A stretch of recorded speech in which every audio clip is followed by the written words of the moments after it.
आज का जो हमारा टॉपिक है वो है लाइन इंटीग्रल और सरफेस इंटीग्रल।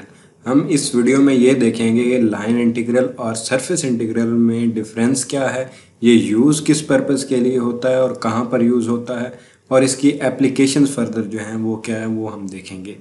तो सबसे पहले मैं आपको बता दूं कि लाइन इंटीग्रल जो है ना बेसिकली मैथमेटिक्स की जो है ना एक टाइप है। मैथमेटिक्स में ज़्यादातर यूज़ होने वाली जो इंटीग्रल है, जिसे हम इंटीग्रेशन भी कहते हैं या सम करना भी कहते हैं। अगर किसी भी हम लाइन को या सरफेस को या कोई भी पॉइंट, हमारे पास बहुत सारे अगर पॉइंट्स हैं तो इंटीग्रेशन की मदद से हम उन्हें सम करते हैं। जिस तरह हमारे पास एक सरफेस पे एक पॉइंट है, दो पॉइंट है या एन तक पॉइंट है, तो हम पहले तीन पॉइंट निकालते हैं और उसके साथ हम फिर इस तरह करते करते एन पॉइंट्स तक निकाल लेते हैं। इसलिए अब हमारे पास एक लाइन है। अब हम लाइन पर किस तरह लेंगे, और लाइन भी सीधी नहीं है अगर, तो उस पर हम किस तरह पॉइंट्स फाइंड करेंगे, तो उसके लिए हम लाइन इंटीग्रल का वर्ड जो है और इसका जो बेसिकली जो इसका जो पर्पज़ है इसका यूज़ करने का, वो भी यही है कि लाइन पर हम किस तरह फाइंड करेंगे। जैसे कि अब यहाँ पर आप डायग्राम देख सकते हैं कि डी आर हमारे पास एक छोटा सा यहाँ पर जो है ना पॉइंट है, या छोटा सा एरिया लगा लें या वॉल्यूम लगा लें, तो ये डी आर हमारे पास हुआ है। डी आर इस तरह ये पूरी लाइन पर अगर D R one, D R two, D R three और एन तक ले लें, ए से बी तक, तो हमारे पास ये टोटल डिस्टेंस हो जाएगा ए टू बी। लेकिन हमने एक पॉइंट पर अगर लेना है तो वो पॉइंट हमारे पास अगर पी है और उस पर हम डिस्टेंस डी आर ले रहे हैं और उसका नॉर्मल जो है वो एन है, तो हम वो किस तरह फाइंड करेंगे लाइन इंटीग्रल का। तो basically, in mathematics, an integral assigns number to function in a way that describe displacement, area, volume, and other concepts that arise by combining infinitesimal data. और एंड में the process of finding integral is called integration. तो अब आपको पता चल गया होगा कि इंटीग्रल क्या है और इंटीग्रेशन क्या है। अगर हमारे पास n नंबर ऑफ पॉइंट्स हों और हम उन सब को सम करना हो हमने और फाइंड करना हो उनकी वैल्यूज़, तो हम इंटीग्रेशन का वर्ड यूज़ करते हैं और इंटीग्रल भी इसीलिए लेते हैं। तो अब यहाँ पर उसकी डेफिनेशन हम देखते हैं। A line integral is an integral where the function to be integrated and evaluated along a curve. अब आपको ये कंसेप्ट क्लियर हो गया होगा कि लाइन इंटीग्रल क्या होता है और किस लिए यूज़ होता है। और नीचे अगर आप इसकी दूसरी डेफिनेशन देखना चाहते हैं तो वो भी देख सकते हैं। The integration of a vector field along a curve is known as line integral. तो बेसिकली हम यहाँ पर पॉइंट्स की वैल्यूज़ फाइंड करते हैं। लाइन पर डिफरेंट पॉइंट्स होंगे, जो हम एरिया ले लें या वॉल्यूम ले लें, इसका अगर हम किसी भी पॉइंट पर ले लें तो हम उसकी वैल्यू फाइंड कर सकते हैं लाइन इंटीग्रल की मदद से, और टोटल वैल्यूज़ को हम सम करेंगे। तो अब आगे देखते हैं हम इसमें। डी आर जो है हमारे पास समान लेंथ है कर्व पर, जो कि मैं पहले आपको बता चुका हूँ। और पी जो है पॉइंट, वो जो है टेंजेंट पे है।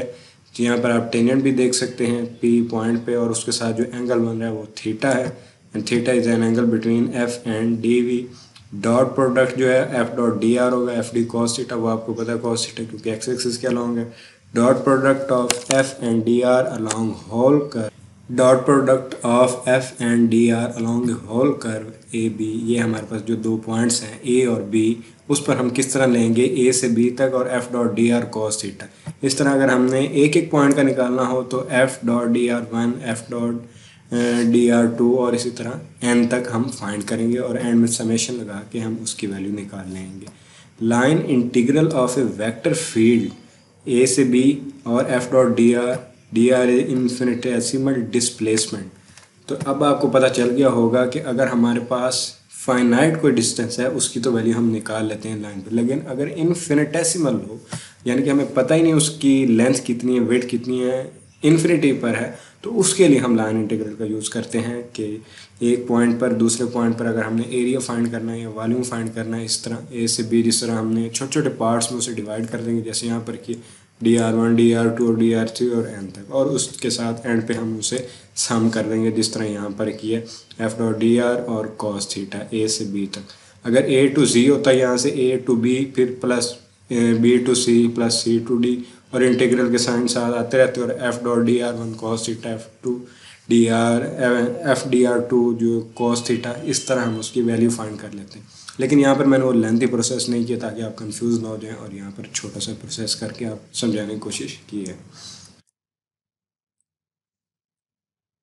अगला हमारा जो टॉपिक है वो है सरफेस इंटीग्रल। सरफेस इंटीग्रल और लाइन इंटीग्रल में कोई ज़्यादा फर्क नहीं है। लाइन इंटीग्रल का सिर्फ यही है कि वो किसी लाइन पर हम एरिया, वॉल्यूम या इस तरह की जो भी चीज़ें हम लेंथ वगैरह, विड्थ वगैरह वो फाइंड कर सकते हैं किसी भी लाइन पर। और अगर इन्फिनिटेसिमल है तो उसको हम स्मॉल जो है ना पार्ट्स में डिवाइड कर लेते हैं। लेकिन सरफेस में क्या होता है, हमारे पास कोई भी सरफेस होगी, कोई ऐसा सरफेस है हमारे पास, उस पर हम एक पॉइंट ले लेंगे, ये वाला हमारे पास एक पॉइंट है, उस पर हमारे पास जो एंगल है वो थीटा बन रहा है नॉर्मल के साथ। तो इस पर अगर हमने सरफेस है हमारे पास और उसके ऊपर हमने इंटीग्रल फाइंड करना है, उसे भी इसी तरह छोटे छोटे पार्ट्स में डिवाइड करेंगे और एंड पे हम ले लेंगे। सेम वही प्रोसीजर है, सेम वही मेथड है जिस तरह लाइन इंटीग्रल में करना है। फ़र्क सिर्फ इतना है कि लाइन को डिवाइड किया हुआ है वहाँ पर और यहाँ पर सरफेस को डिवाइड किया हुआ है और टोटल निकाला हुआ है। Surface integral is an integral where function is to be integrated and evaluated along the whole surface। अब आपको डेफिनेशन से पता चल गया होगा कि सरफेस इंटीग्रल क्या है। Consider a surface as placed in a vector field, dA is a small area on surface, dA is a vector quantity and have direction outward to the normal। तो ये बात हमेशा याद रखनी है कि जो नॉर्मल होता है हमारे पास अगर किसी भी सरफेस पे हो या लाइन पे हो, आउटवर्ड होता है, वो इनवर्ड कभी भी नहीं होता। ये एक इम्पॉर्टेंट एमसीक्यूज भी है।